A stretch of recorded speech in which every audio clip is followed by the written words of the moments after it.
call me sometimes because they think I can make them famous or something. Because I've had a couple of rappers. Like there's a rapper named Young Ma who literally became famous because she was on my Facebook page, and she said it. She said it in several interviews. It's not just me making this up. And so a lot of rappers will call me and ask me how to become a famous rapper. I'm like, I don't know. Just I don't know. I'm not a rapper. But one guy I was talking to, and he would call me for mentorship and stuff like that. And I was talking to him once, and I knew he had a baby. He was about 23, and I said, so how you doing? I said, how you doing money wise? Besides the rapping thing, because I knew that wasn't making no money. He was a good rapper, but he wasn't great. And he said, man, it's hard out here. He said, the white man ain't hiring. And I said, really? I said, don't say that to me again, please. And he said, what are you talking about? I said, I don't want to hear that. I don't want to hear that you as a man can't take care of your daughter because the white man won't give you what you need to do that. The white man's not hiring, so you can't take care of your daughter. No, your daughter needs to eat, and you have to figure out how to make sure she eats. You need to manifest a way for your child to have what she needs. Like there's no excuses at this point. You hit the point of no return as a father. So that ability to manifest is just by having something a basic skill such as the ability to start a business or to invest is huge. That's a huge transition for a lot of black people because if you're going to church, praying to white Jesus, that your boss is going to give you a raise or that you're going to find a job or whatever, then effectively you've made somebody else your economic god. Because he can literally come in and make one decision that will change your whole life. And even in the language, if you hear people talk, they talk about opportunities like they say, well, I'm just looking for an opportunity. All I need is for somebody to give me an opportunity. So they think about opportunities like these things that the gods just drop from the sky and that you just kind of grab them if they're available. And really, a manifester, a person that knows things like entrepreneurship, something that basic, is not a person who necessarily feels like opportunities are granted to him or her. They also know how to create opportunities. They know how to take what's there and make it into something that they need based on that situation. So you want these, excuse me, you want economic playmakers in your family. That's why entrepreneurship should be a rite of passage for every black child before the age of 12. This is especially true for the boys because the reason the black man is not respected anywhere on this planet right now is because people know that he has to get on his knees and beg white men to give him opportunities, right? And the black woman will never respect that. So it's very important for your son to have options that go beyond simply kissing a white man's butt and hoping for the best. All right, so number 4 in the economic code of conduct. Give constructive criticism at all times when it comes to black businesses or family businesses. So constructive criticism or just constructive language in general basically creates what I call fertile economic soil. How many of you have people in your family where when you try to start a business, they kind of either feel sorry for you because you can't, because that means in their mind, that means you can't get a job. So of course you're starting this raggedy business because you can't get a job and nobody will hire you. Nobody wants you. Or maybe they just say negative things like, well, if you quit that good job at the post office, you won't be able to pay your bills, things like that, like just that negative language. We need to switch that negative language into positive, hopeful language. The same way you have faith in white Jesus at church, you need to have faith in black people in economics, right? Why do you have more faith in what happens inside church than you have in what can happen in your own community, in your own family, in your own heart, in your own life, right? That doesn't make any sense. So you're already people of faith. You just have faith in the wrong things. So I translate that idea of faith by just saying, look, if you're going to go out here and do something that's difficult, I'm going to give you empowering language, very confirming language. I'm going to support you whenever I can. Also, if you do something wrong or if your business is no good, I'm not going to go and bash and try to destroy you. I'm going to just give you some constructive critiques that will make you better, right? That's steel sharpening steel. That is fertile economic soil. Fertile economic soil is very important because a lot of the reason that black businesses don't grow very well out of the black community is because you have bad economic soil. People don't, the people that have the best ideas, they can't get the financing because nobody will invest because nobody knows how to invest. People don't see the value of investing. They don't want to invest in why would I invest in cousin Pookie? He's stupid, right? And also you don't get confirming language. People will cheer much louder when you get a job than they will if you go start a business. And also the knowledge base isn't really there, right? But nobody knows what to do. Even when I was getting my PhD, I couldn't get advice from anybody because nobody knew what to do. Whereas I went to school with white guys. I had a friend who teaches. I think he teaches at MIT or Yale now. He was a classmate of mine, and I remember things were so easy for him because his father was a professor of finance, and his father had groomed him and coached him on academia at an early age. So he knew stuff I didn't know because I was first generation. So a lot of first generation entrepreneurs have to go through that, but you don't want your kids to go through that. They'll be second generation. Let me give you an example of what second generation looks like when you've got confirming language, a strong knowledge base that's been given to you at an early age. I've got a 10-year-old in my house. So imagine being a 10-year-old where you're listening to Boyce Watkins, screaming and hollering in the microphone every single day about Black wealth, Black empowerment, Black economics and business, right? So this 10-year-old, she's not my biological daughter. I've been in her household for about 3 years, so we've been around each other since she was 6. So she gets together with two of her friends that are both 11 years old. And her friend's mother is an entrepreneur. So she's also talking about capital and investments and things like that. We never talk about getting jobs. Like, we literally consider getting a job to be the worst way in the world to make money, the hardest way in the world to make money, because we both understand that rich people, the wealthiest people in America, actually don't work for their money. Most of them simply move their assets around and they let their money work for them. But anyway, so I'm listening to her talk. And one time where I really said, wow, some of this stuff is really getting through to her, as I heard her talking to her friends about about acquiring the capital necessary to start their business. They were talking about positioning their products so that they would be able to get the most sales. They talked about figuring out the cost of production so they can determine what their profit margin is going to be. These were 3 11-year-olds. And when they started their first business, which was like a lemonade and pretzel stand, they did in the middle of the summer, I noticed that they positioned their pretzel stand right on the corner because they knew that that's where the most traffic was going to go through. And it was a well placed product. And they literally, I think the first day they made about $250. I know a lot of grown-ups who can't, if you tell them go out and start a business, make $250 right now without anybody ever giving you a job, a lot of people don't know how to do that. So that's what happens when you have second generation entrepreneurs. And then when you get to the third generation, it gets even better. So that's what you have to look forward to. So next, the next part of the code of conduct is resolve disputes rather than elevate them. So with disputes, how you manage conflict is extremely important when it comes to any institution that you're involved with. An institution, if you look up the definition of a corporation, for example, a corporation is nothing more than a nexus of relationships and contracts. So all that's saying is it's a bunch of people that can get along well enough to all connect with a certain code of conduct so they can all be on the same page well enough to move forward. So if you look at Apple's a big company that probably has, I don't know, probably 3 million employees or something. Well, they're all in a code of conduct. They're all Team Apple.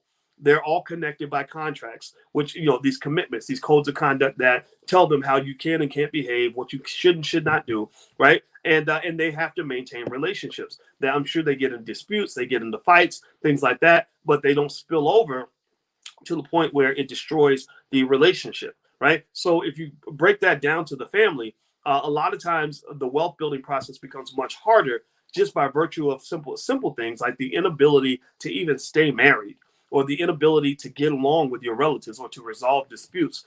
There are techniques out there that you can study right at this moment that show you how to resolve disputes, how to maintain relationships. And I encourage you to look into that, because what happens is when you start building with other people and you build something amazing, you want to be careful about how you handle disputes, because that can destroy everything. Okay. So conflict resolution is really important. I think the best example we have in the community, honestly, is the Nation of Islam. They're really good. I noticed they have a code of conduct and a code that they follow in terms of how they deal with disputes. So, for example, you'll never hear, not that I've seen it anywhere, in my experience, I've never seen a person from the Nation of Islam, I don't know, cuss out somebody else in the nation because of what somebody else said about them, or over a rumor. Like, I heard you said this about me or that about me, right? No, what they do, from what I've seen, the people that I know, is they will get on the phone with you and talk it out. and they will listen to each other and say, okay, so this is what I understand is happening. What's going on? And then they will hear each other and then decide what to do from there. That's huge. That communication piece is huge. Most relationships end up breaking down over misunderstandings or people's inability or lack of desire to even listen to other people, people's unwillingness to compromise, trying to save face, trying to be tough, trying to be mean, trying to get back into this I don't need nobody mode, I don't need a man, or to hell with these black women, whatever. And next thing you know, you've actually killed your ability to really build wealth or build an institution, because now you're doing it all by yourself.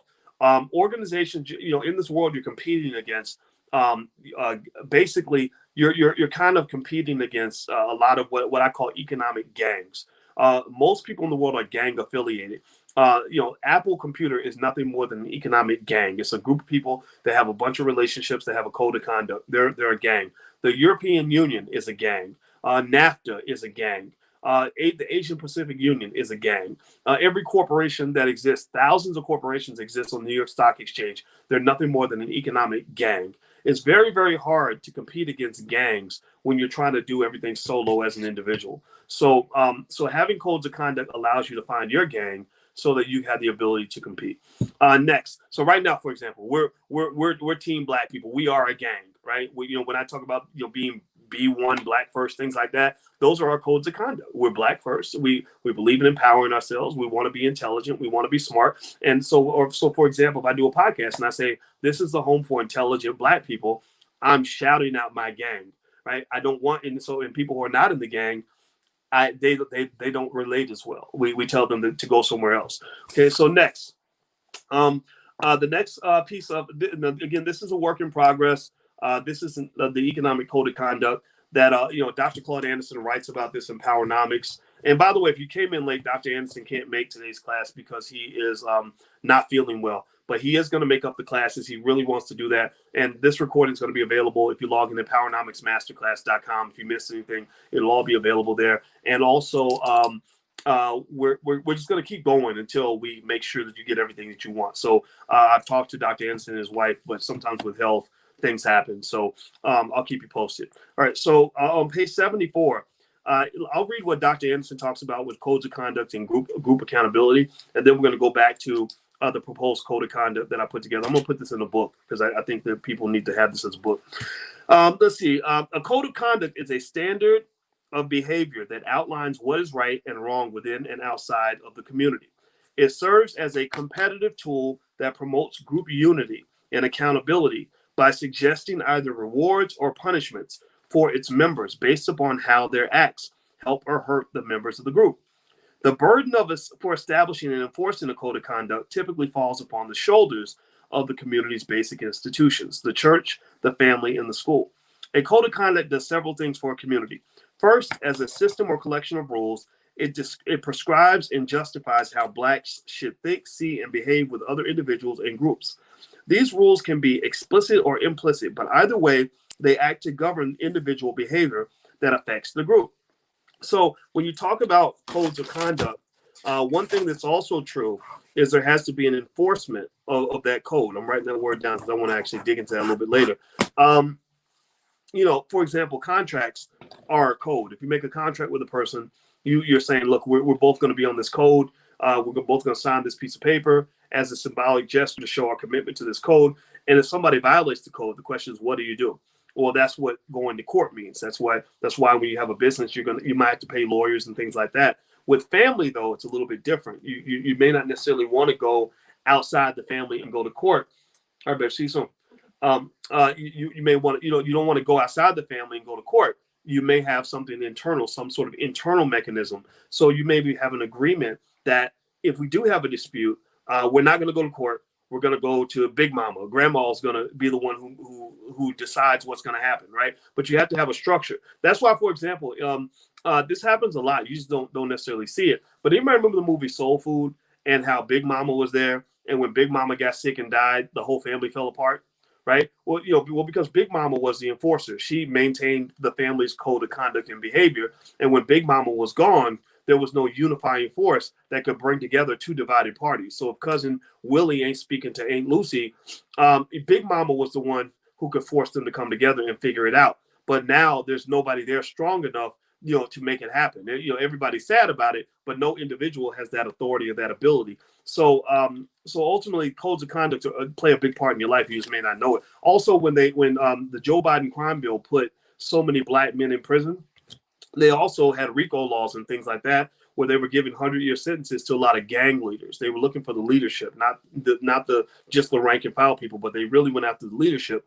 Well, when the leadership of the gangs went to prison, the gangs started going crazy. They started just shooting each other in the street and going berserk, and that's because there's no code of conduct. There's nobody there that has the power and ability to enforce the understanding that exists. So ultimately, these are examples of where these codes of conduct play a role. And in your family, you have to have that. You have to have some sort of strong leadership. So in our family, I'll use my family as an example. I'm the patriarch. My father's older. He's the elder. He's the senior emeritus leader, and we defer to him. But I'm the power guy, right? And I'm the one that provides the. Why am I the power guy? Well, one, I've got resources to impose authority. Two, I've got a lot of knowledge, right? That's why knowledge is so important. People don't follow a stupid person. So I've got knowledge. Also, I just have a certain ability. I have a certain influence, right, in the world, right? A certain amount of power. So what that does is that creates a natural umbrella under which, we as a family kind of operate as an institution, right? And so you have to figure out in your family what that looks like, and you have to position yourself where it's actually going to work effectively for your family.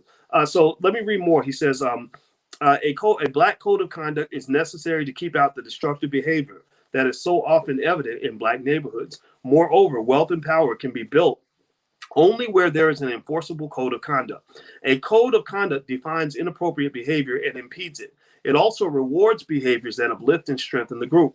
Any group that is characterized by self-hate, a lack of group self-interest, disorganization, and other social pathologies must implement a code of conduct in order to build an organized society and maintain an infrastructure that includes schools, healthcare systems, and other human services. Once a code of conduct has been articulated, it should be adopted and communicated through schools, neighborhood organizations, churches, and families so that it can reach all the residents. It must not only become a guide to appropriate behavior, but also a guide toward accountability and the development of penalties for inappropriate behavior. The code of conduct should be carefully taught to Black children so that each generation will know what is expected of it. Among other things, Black youth need to know how they should treat other members of their family and community, how to conduct themselves at school, in church, or in the community, and how to show respect for themselves, their property, as well as the property of others. Let me give you an example. One of the things that I've observed is that when we as a community, when the fathers were taken away from things like the Biden crime bill, is that you had a lot of children that lost respect for their fathers. You'd have daughters cussing out their daddies and stuff like that. If you go into a lot of Asian families, you wouldn't dare do that. Like you would never ever disrespect the father. But in our families, we have a lot of people that will disrespect the father. This is by design. This is all by design. They want gender. They want you divided by gender. They also want you divided by generation, among other things, right? So they don't train young people to respect older people. That's a value you have to instill. They also don't train women and men to respect each other. That's something that you have to instill as well. You have to override that programming, right? Because if you pay attention to media, they're constantly encouraging the disrespect of Black males. That's something that they love to do because that creates disunity. So when Ice Cube steps forward in a very patriarchal kind of way, just to be clear, Ice Cube he's a man. He takes pride in his manhood. He's a very powerful man. So he steps forward and claims a leadership spot in the Black community, which I endorse, by the way, because I talked to him many times and really felt that he was doing this for the right reasons, and he had a good team behind him, and he had good advisors, including myself.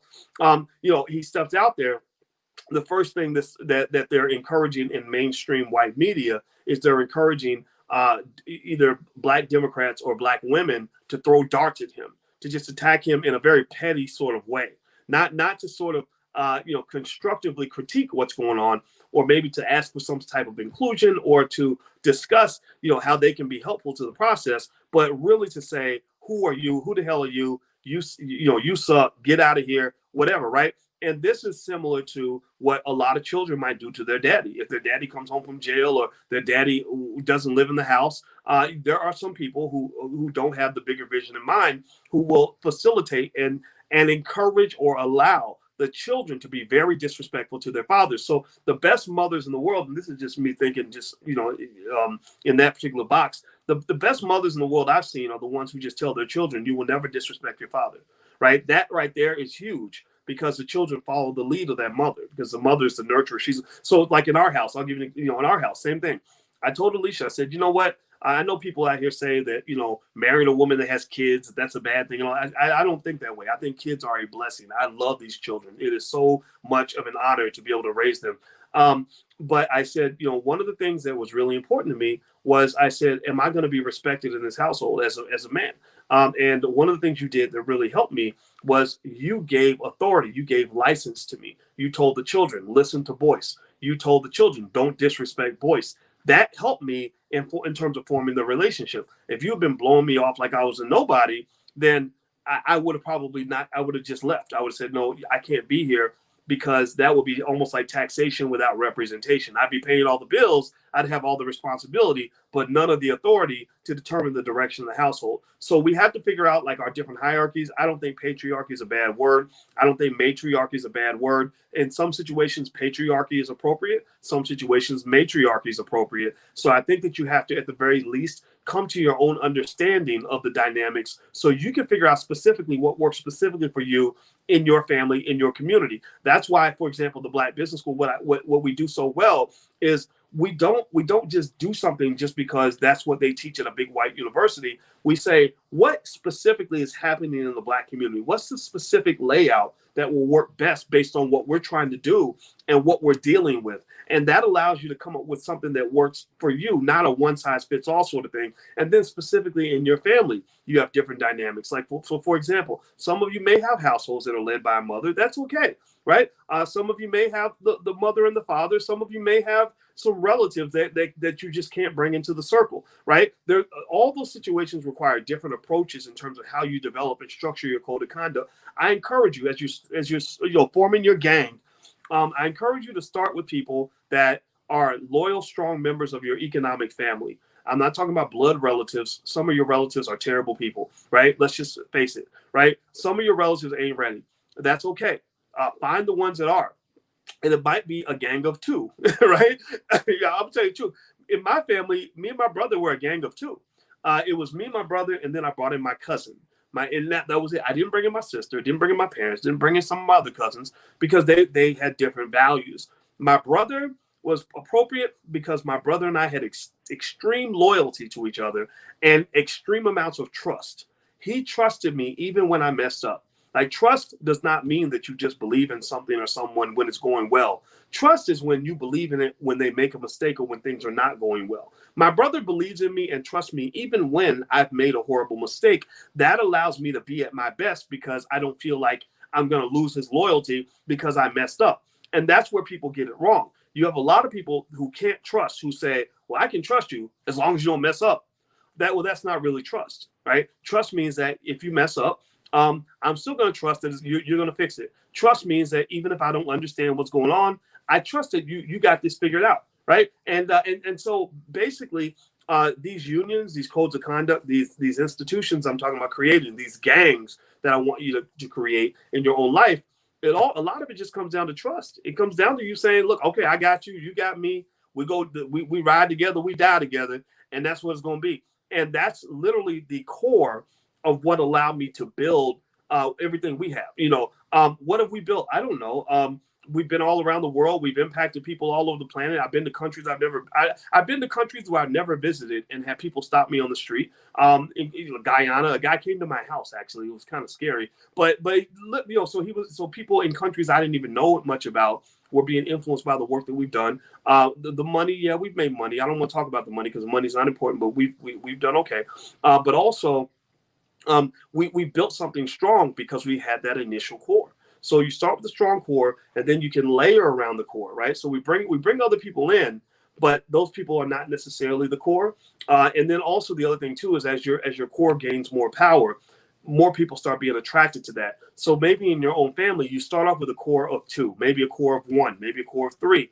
And then as you achieve success, as you're out doing things, putting things together, making things happen, making moves, your other relatives start paying attention. Like, oh, look what they got going on over there. Oh, you made how much money? You made $50,000 in a week. Whoa, how did you do that? Right? And then next thing you know, they're getting on board. And that's the best way to build your core up, as opposed to trying to preach to everybody and taking this stuff and saying, oh, well, you need to do this, need to do that. The best way to teach is really to show.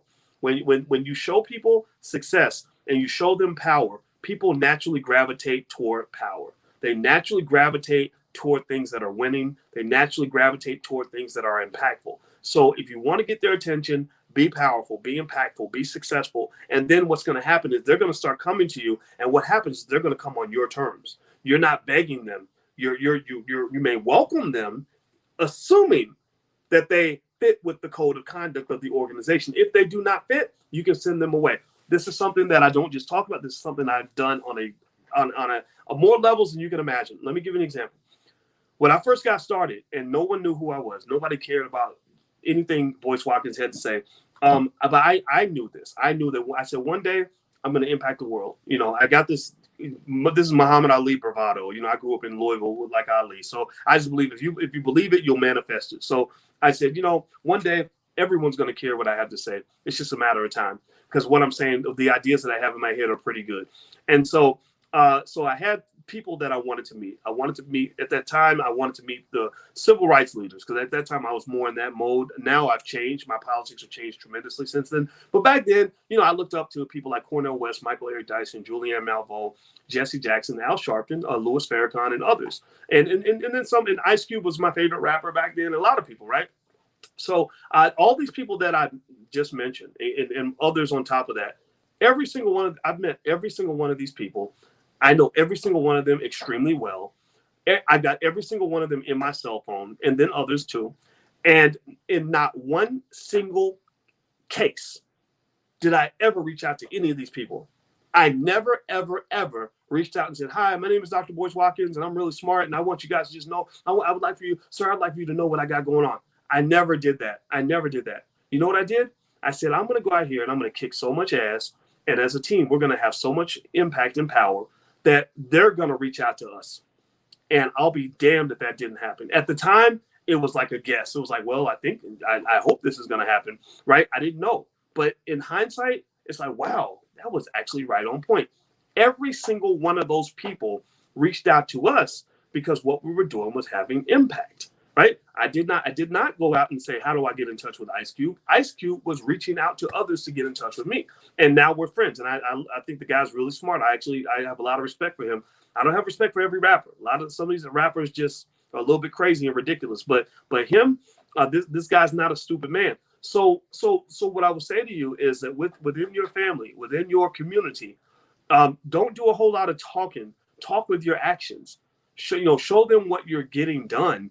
And then what happens is that when they see what you've got going on, they want to be involved. The ball's in your court. You have the power. You can then say, sure, we'll consider allowing you in, but here are the rules, right? You have to do that. You cannot go out begging people to connect and get on board with you. That's not going to work for too long. So anyway, let me read more of the code of conduct list here. Next, the number 6 is keep the money in the family if possible. So when you go back to conscious spending, there's one level of buying black. That means you're buying from Black-owned businesses. That's important. But there's also that real personal aspect of securing economic power for your clique, your clan, your group, your gang. So that means that when I'm spending $1, or if I have a big opportunity or a great investment, I'm not going to go give that stuff to a stranger, because I'm not going to get anything back. I'm going to go give it to my boy that's right next to me, or my sibling, or my parent. This is what wealthy communities do. This is what Jews do. This is what Asians do. A Jewish person is never going to take their best business opportunity and go give it to your black bud. They're not. They're not going to be like, well, how do I need to go to the African American community and give them my best business deals. No, they're going to turn to their cousin Abraham, and they're going to because they know Abraham, will owe them a favor now, and they're going to bring Abraham in on the business deal, right? And so so when you're talking about either spending money or investing money, look in your inner circle first. And what you do maybe is you have layers. Maybe you have your inner core, people that you really trust, family members, whatever. And then you have that next layer, people that you are acquainted with, where you share core values, maybe some allies, etc. And then maybe you go out to that third layer of people that you barely know, like a friend of a friend, etc. And then maybe you go out to strangers. So this is important for you to understand, because the whole world practices this form of group economics. We don't practice it as much as we should, but this is really important for you to get. This is why, are you listening? Are you listening to me? This is why you can go to college and have the same degree as the white boy and won't get the same job opportunity as the white kid. This is why you won't get the same job, you won't get the same salary, you won't get the same promotion, none of that. Because people that give opportunities do not give them out based on a meritocracy. People that spend resources, money, make investments, it's not done on a meritocracy. It's done based on who you know. It's based on relationships, right? So you keep that in your inner circle so that you can strengthen yourself by strengthening other people who are going to engage in a reciprocity with you, not people who are going to grab and go, not people who are going to eat and run. You love people who are going to love you back so that there's more love to go around. Let me see. I see a question here. Simone says, I know Black folks in position to hire other Black folks and provide other opportunities, but they won't. Due to a lack of trust, how would you suggest overcoming that fear so you can provide opportunities to those Black folks with integrity? Yeah, a lack of trust is a big deal because there's a lot of trauma, and a lot of people traumatize other people, and it's hard. It's really, really hard. My best suggestion for that is I will say this: when I hire people, I like to try to get to know people before I hire them. That includes Black or white or anything, because I've just had Trojan horses that try to get into my organization or whatever, and it's really, really hard. It's really hurtful when it happens. And as much as I'd like to be on a kumbaya, like we're all Black, we all love each other thing, that would be naive. That's just not true. There are some Black people who will kill you faster than a Klansman, and so ultimately, I think that that trust also, to some extent, means having a willingness to know that you're going to get hurt or disappointed sometimes. Like, it's like if you decide to go on dates and you decide to love again after your heart gets broken, your heart may get broken again, but you can't just sit in the shell and detach from the world forever. So you have to know a way to engage with the world and protect yourself from the predators. Will Smith actually said this, which really actually it helped me a lot, because when I got more popular, I just ran into people that have bad personalities. I ran into people that will use you and then act like you use them. I mean, it was really hurt. It really hurt my feelings. It made me very sad. I'm not gonna lie. And I remember just thinking, gosh, I'm mad. I don't want to help nobody. I don't need nobody, right? And I saw, and somebody sent me a friend of mine who saw what I was going through as I was processing this. She sent me a Will Smith video where he was talking to a nephew about what it's like to do what he does and everything. And he said, I have 15 lawyers on retainer because I get sued so often, for nothing. And he said, but what you have to learn how to do is you have to learn how to fight off the predators without letting your heart go dark. And so what I realized is I said, some bad things are going to happen. It's never going to stop. But that's not a reason to disengage from the world or to not trust anybody. But there is something to be said about protecting yourself, right? Having precautions. So I have protections in place. I do have lawyers. I have lawyers and layers, right? I have lawyers that can deal with legal issues. I also have layers where you're not going to just run up and get real close to me right away. Yeah, you have to get close to people that I'm close to, that I trust, who can tell me what they think about you, and then maybe we form a relationship. And you have to do that, right? So ultimately, I think that trust issue. So maybe in hiring, it might come down to, for example, vetting people more carefully when you hire them. A lot of people make bad hires because they have one good conversation and then they hire the person that doesn't work out, or they have a friend who's been a great friend, but they don't realize that great friend is not going to be a great employee, and it ends up ruining the relationship. Same thing. You can also think about that in terms of other relationships you form, like dating somebody. I believe that a big way to avoid a lot of your relationship disasters is don't do what everybody else is doing. Like, don't move really fast. Like, don't start sleeping with somebody on the third date just because everybody does it. Take your time. Spend time to get to know people. Well, that's one thing I learned about people when it comes to forming in a relationship, whether it's business or personal, is that if you listen to people talk long enough, they eventually tell on themselves. They eventually tell you exactly who they are. And it's up to you to decide if you want to listen. But you got to do that reconnaissance initially just to see if this is a person that you really want in your orbit, especially if you have something to lose. Okay, so let me keep reading here. The next economic code of conduct is, besides keeping money in the family if possible, next 7 is save your money so your money can save you. Saving should be a core value. It shouldn't be something that you do after you do all your spending. Saving should be your top priority. You should pay yourself first. And that's something I want to find another way to kind of incorporate this into the code of conduct. But basically, if you think about SUSUs as a community savings vehicle, SUSUs are great because SUSUs create financial security. The more financial security you have, the greater protections you have against things like white supremacy and oppression. These things that we are taught to be that are unavoidable, but it's not unavoidable. White supremacy is not. Sorry, scratch that. White supremacy is avoidable. It's not unavoidable. That's what I was trying to say. There we go. And why do I say that? Well, in a way, it's like somebody telling you that if it rains, you're definitely going to get wet. Well, yeah, you're going to get wet if you stand outside with no umbrella. But if you either have an umbrella or you go in the house, then you don't have to get wet. So basically, this idea that being black means you're going to wake up every day in a big bowl of oppression, that's just false. I don't feel like I wake up in a bowl of oppression. And it's not because I live on another planet. It's because I thought about the areas where I was most oppressed. And I realized that 90% of my oppression didn't come from cops stopping me on the street. I don't see cops that often. I don't go out that often. I stay home with my family. The oppression came from the fact that I had to get up every day and go to work for a person who hated me. That's where the most of my stress came from. That's where most of my oppression came from. So ultimately, I think things like financial security fit into that, because if you are a natural saver, then you then have that ability to tell your boss to kiss your black butt and you can get out of there. Then also, if you're a natural saver that has economic intelligence, then you know how to take that savings and mobilize that as an economic army that then generates enough income to allow you to stay away from ever having to work for anybody. My kids are never going to have to work for anybody. And I'm proud of that because, I grew up in a family where everybody had to work for somebody and everybody worked for a white man. All right. So next one. Let's see.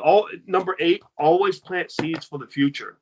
There's a mindset of a farmer that plants seeds. The farmer wants to grow things and have a harvest. A farmer is sacrificing something today so they can have something later. A farmer has the ability to delay gratification. They don't eat their seeds or just throw the seeds away. They plant them and they work really hard in the fields so that a few months later they're going to have a harvest. That is the majority of everything that I would need to show you about why investing works. If you want to know why some families and some individuals have more wealth than others, it is literally linked directly to the ability to delay gratification. That's why it's so dangerous that instant gratification is so heavily taught through media and through music, because instant gratification is it's a guarantee of an economic death. If you are into instant gratification and you don't plant seeds for the future, then you will be uneducated. You will be unhealthy mentally. You will be unhealthy physically. You're going to be obese, diabetes, heart disease. All these things are going to happen because you're eating what tastes good, not eating what's actually good for you. You're not exercising because exercising is hard. That's an exercise. That's delayed gratification, right? You go through the pain now so you can have something better later on. But if you're into instant gratification, you're not going to exercise because why would you want to go through that discomfort? You can go on and on and on. So planting seeds for the future, if you train your kids to think that way early, then what's going to happen is they're going to educate the heck out of themselves so they can be good at something later on. They're going to have a lot of discipline when it comes to relationships and all kinds of choices. They're also going to have a lot of wealth because they're going to get $1 and their friends are going to want instant gratification. Their friends are going to want to take that $1 and go to the mall. They're going to take that $1 and put it into their investment portfolio. Right? Same act, for example, one confession I'll make is that I'm kind of a spendaholic. I like to spend money. Money burns a hole in my pocket. I get money. If it's sitting there, I'm thinking, okay, something should be done with this money. So when I was younger, maybe I'd spend the money on something stupid, but now I still spend. The difference is that instead of spending the money on something stupid, I transfer the money. I spend the money on stock. So it's literally the same feeling. I get the same sensation, the same high. A lot of this is very psychological. Money is extremely psychological. That's why financial psychology is something that you want to have incorporated into your family, into your family's lifestyle as a code of conduct. The same psychological high I get from buying stock is similar to the high I got from buying a new pair of sneakers. The difference is that the stock is going to rise in value. The sneakers are going to go down in value. And that way I get away from what Dr. Anderson refers to as that doctrine of unequal exchange, where you're giving away something valuable and receiving something of less value. So having a seed planting culture is extremely important for your family. I think that's important as a code of conduct. I think that behavior should be congratulated as opposed to instant gratification. Number 9, make sure that future generations have an inheritance. That means nobody in the family is dying with no insurance. That means that you just, as a matter of manhood or womanhood, you are clear that you have made your arrangements, that you have everything in place so that the future generations are better off than they were when you got here. No more of this, I'm going to take care of me and who cares, I'll be dead type of mindset. It's a code of conduct. You are a bad parent if you're not thinking about what your children are going to inherit when you leave.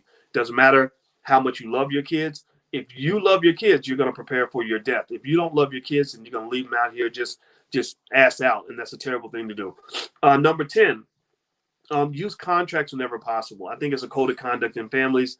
If you're talking about money or business, contracts are really important. Documenting things is really important so that you can minimize misunderstandings or minimize situations where people feel exploited. In economics, there's a concept called moral hazard. Moral hazard is basically there's thousands of research papers that have been written on moral hazard, but basically it's like it just describes times where people get screwed. Like basically times where you trust somebody and they screw you over and you're mad about it. That's pretty much what moral hazard is. And the main solution for moral hazard, I'm going to type in moral hazard to see what the definition is, the formal definition, so I can read it to you. But the primary solution to moral hazard, the primary way to avoid getting screwed or having people feel screwed or misunderstandings is what they call optimal contracting. So what that means is that before everything happens, you have an understanding, you document that understanding, everybody agrees to that. The only problem at that point is that some people don't read what they're signing. They don't think it through. That's how you have things like the rapper Megan Thee Stallion, who signed a contract that she wasn't happy with. And now she's saying, I got exploited, even though she read the contract. They asked, nobody forced her to do it. But now she's saying, I got exploited, when actually the reality is that she exploited herself because she didn't take the time to actually read what she was signing.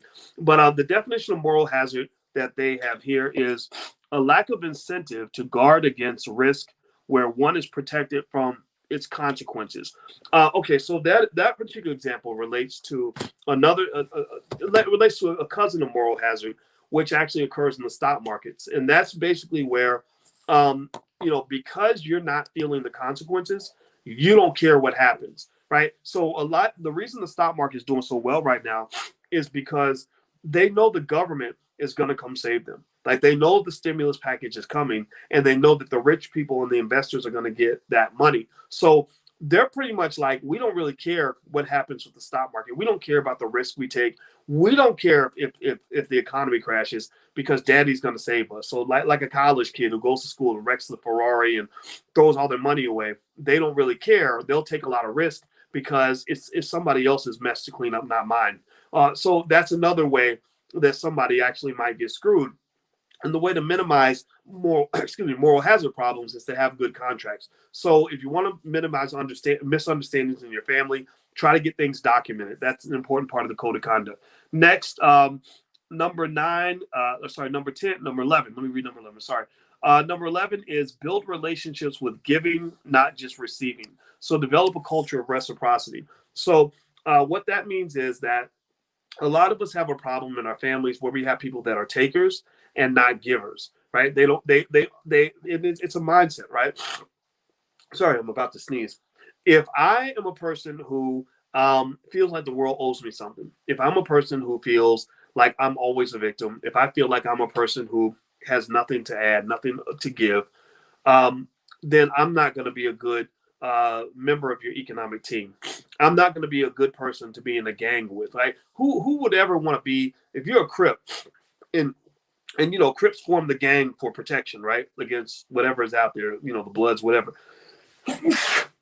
Would I really want to be in the gang with the guy who wants all the benefits of being in the gang, but doesn't want to help pay the price, right? Or the guy who loves to, get the benefits, like who loves to use the gang when he needs gang association to help him achieve personal goals, but when the shooting starts, he starts running, or when I need him, he's not there for me. Some of y'all got friends like that. Some of you have relatives like that, where they want you to be there for them and you are there for them because you have a certain code, but they're never there for you because they don't have a code at all.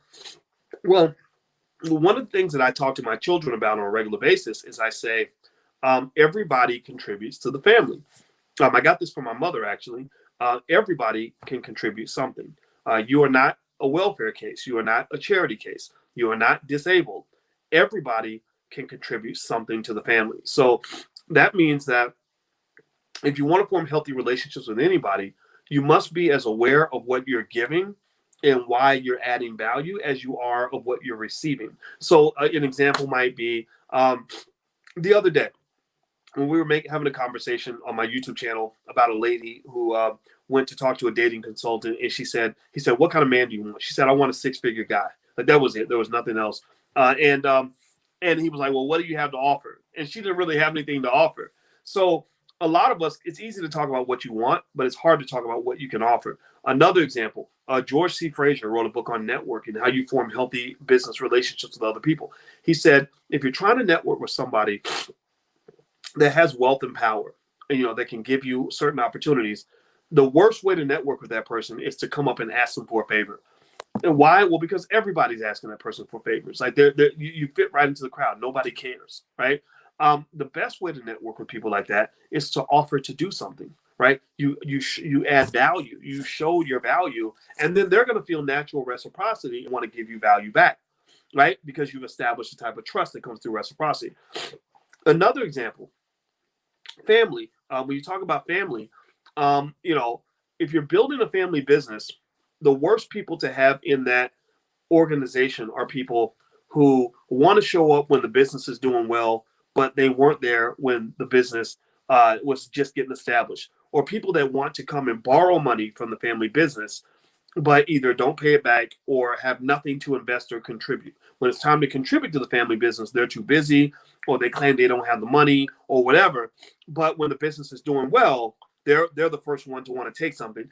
I in my experience, that has been just a mindset. I think about a person I knew who was actually in my own family. He was the baby of the family. He had older sisters that coddled him since he was very little, and he always felt like he deserved things even if he did not earn those things. He also had a deep appreciation for his own his own self-pity. He loved to feel sorry for himself. He loved to believe that the whole world was against him. People like that. You probably know people like that. And so what happened was him and his mother formed a really awkward relationship. So when he was like maybe 18 or 20, he'd get into stuff. He'd go to jail. His mom would bail him out. He'd get a girl pregnant. His mother would help him pay the child support, stuff like that. And then as he got older, he would just, show up to his mother's house to borrow money. He never really got anything, got his life together. And then his mother got older. His mother got into her 60s. So now his mother was, retirement age. She was living on a fixed income. And her son is showing up to borrow $50 or whatever. And what really should have been happening is her son should have shown up to cut the grass. Her son should be showing up to take her to doctor's appointments, but he never offered to do that. She became one of those Black women that kind of just does everything. We most of us have a Black female superhero in our family who does everything for themselves, and for everybody else. So she became that superhero who drove herself to her own doctor's appointment. In fact, she had cancer and just handled it by herself. Like, just crazy stuff like that. Not that she was crazy, but it's crazy that we have people that have to carry the load that way. And so I would almost say that it's important to instill as a code of conduct very early that the same way you can ask for something, you can offer something too. You can show up with your hand out. Just make sure you're offering as much as you're trying to receive, because you are an empowered person that can actually add value to what's going on.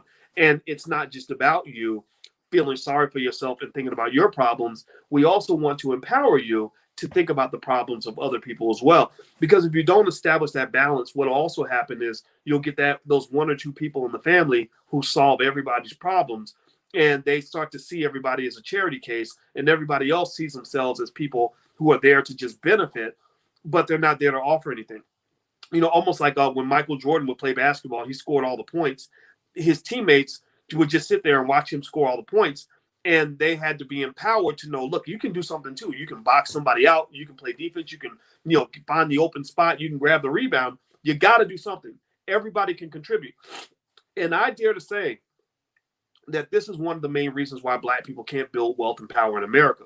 Is because you have a lot of hero worshipers. You have a lot of unempowered, victim-minded people. They've been taught to be victims, mostly from the left. I think the left, the right, I don't want to talk about the right, but on the left, I hear a lot of victim language that says, that you're Black, you can't do anything without the government. If you vote for this politician, they can help you overcome your greatest curse, which is being Black, because being Black means you can't do anything except sit there and hope that a police officer doesn't shoot you, right? And so what happens is that every now and then a Black person will emerge as a leader, right?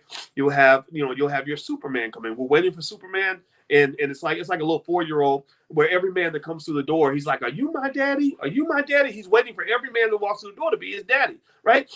And so Black people, we're sitting there and we're waiting for Superman, and so somebody emerges, dun dun dun, dun, and they start they speak the language, they're slick talking, they come up as a great Black leader, and then we say, okay, like what are you gonna do? And then they go out and they do their best, right? And the community just sits there and watches what happens. They just watch, so the person needs to raise $10 million to achieve a goal. People don't donate, they just watch, and they say, I hope that you achieve the goal, and I hope that you build whatever you're building, because I need my kids to go to your school for free, or I want to get your service for nothing, or I want to send you an email with the other 10,000 emails that are coming in from people asking for your help, but I'm not showing if they actually offer anything. And I think that lack of empowerment is massive. It puts a lot of pressure on your so-called leaders. I'm talking about the people that really want to actually do something, not the fake leaders. That's another category. But your real leaders, it's incredibly ridiculous and crazy that we're expecting one or two people to kind of elevate the entire Black community when they're trying to do it with no resources.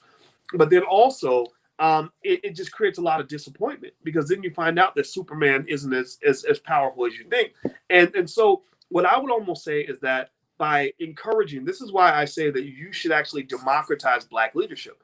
I think that you guys should say, I am a Black leader. Like, I can do something. I can at least lead my family. I can lead my life. I can contribute. I can do whatever, right? That's why sometimes I'll put pressure on you guys and I'll say, okay, we're trying to do this. Like I'm going to do as much as I can for you, but I need you to do something back. Like, just help, just whatever you can do, right? Because as a team, that's what the reciprocity looks like. That's what a system looks like. That's what an economy looks like. That's what power looks like. That's what an economic gang looks like. Every gang member shows up for war, not just the leader by themselves, okay? So ultimately, in your family, when you form your code of conduct, the basic rule is that everybody can contribute. Everybody should expect to deliver reciprocity. Everybody steps in with quid pro quo, something for something. You're taking from the group. You can take from the group only if you give. So that means, for example, I'll give you an example. In my own family, we have a set of family businesses. We have several people in my family who are doing extremely well, who quit their jobs, walked away from the corporate plantation, etc. But relatives who don't want to contribute cannot ask us for anything. The only thing we will give them, we will give them some free advice.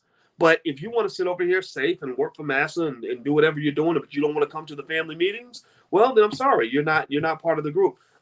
You don't want to, we got an investment project. You don't want to take the risk and make the investment with the rest of us. Well, I'm sorry, we can't help you financially at that magnitude, because you're choosing a different lifestyle. We're choosing the life of free Black people. You're choosing the life of of a corporate person or whatever it is that you are, and we love you, but you're not in the group and you're not adding to the group. People that are in the group that benefit from the group must add to the group. That's how the group gets stronger.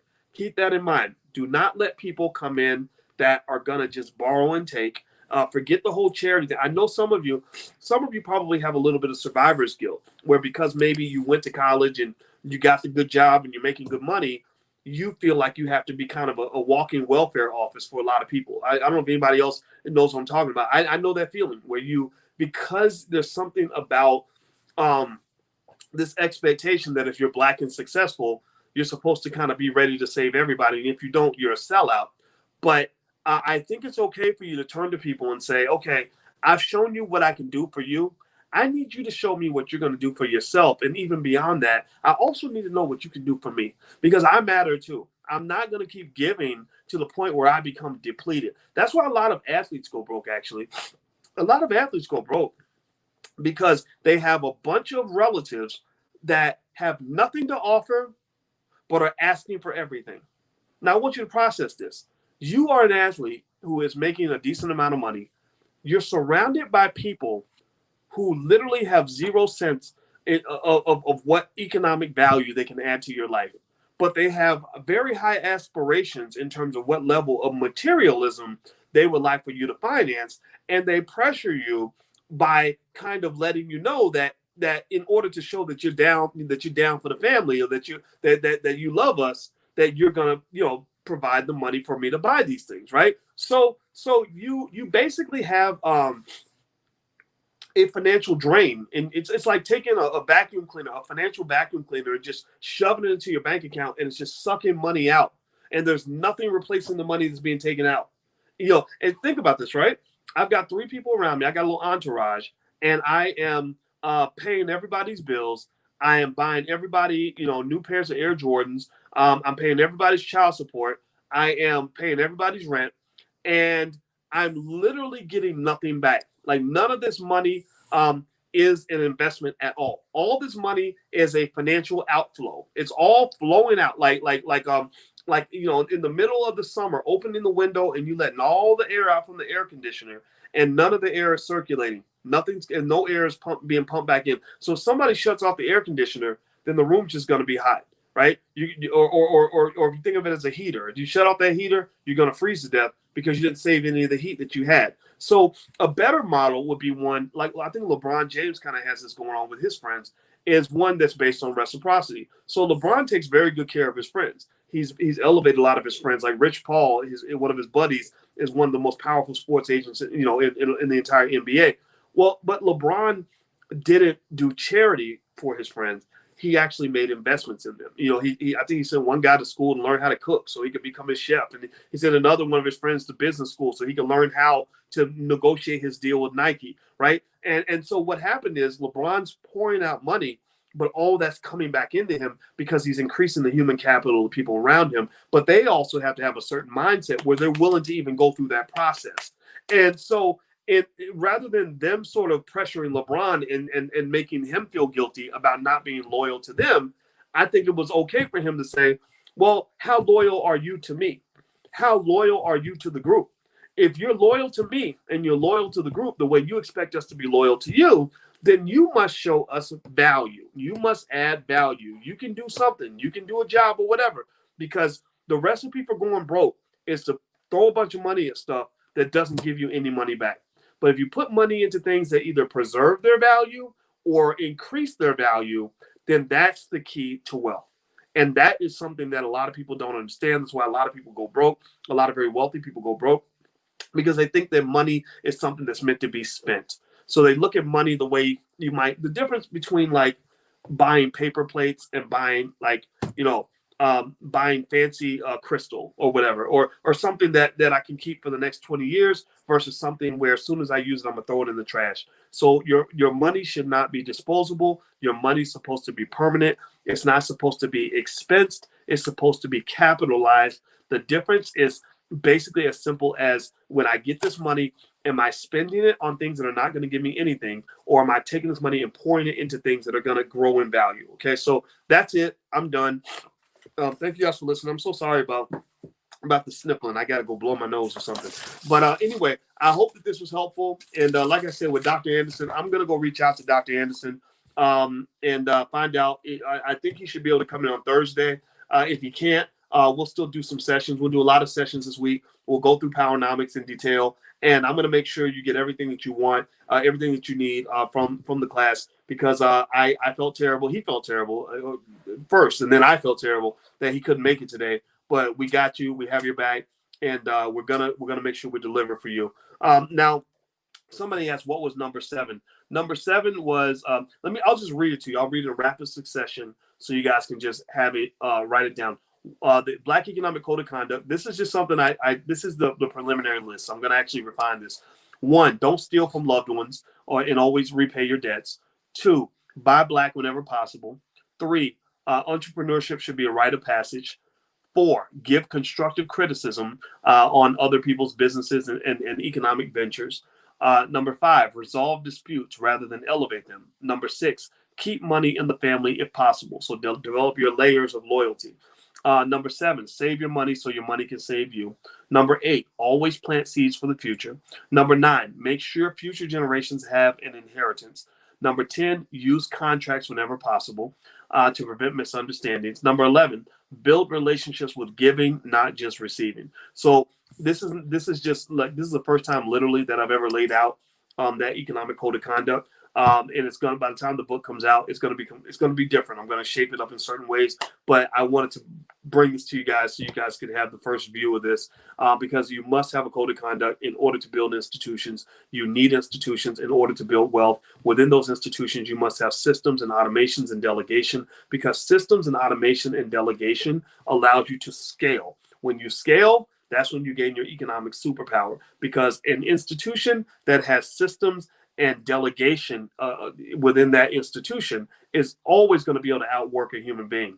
So those who think they can get rich by working themselves like a field slave until they die, those people have the wrong idea. The people that build the wealth are the people that have systems and delegation within a structured institution and a code of conduct within that institution that allows them to all work together. Then the next thing you know, these are the institutions that are making $100,000 a week, $1 million a week, etc. And they're actually able to achieve a level of economic dominance and literally become economic gods because they can provide opportunities for others.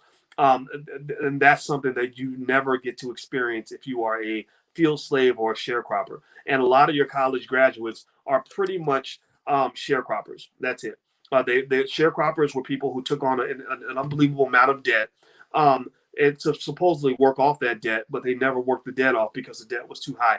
Your college graduates are sharecroppers in many cases. Not dissing graduates that are in here. A lot of you are graduates. I'm not making fun of you at all. But I'm saying that the sharecropper comparison is that you took on all this debt to go work for the person who really owns the property, and you think you're going to work the debt off, but many of these black college graduates never do. Half of all black college graduates default on their student loans within the first 10 years. So you're a sharecropper.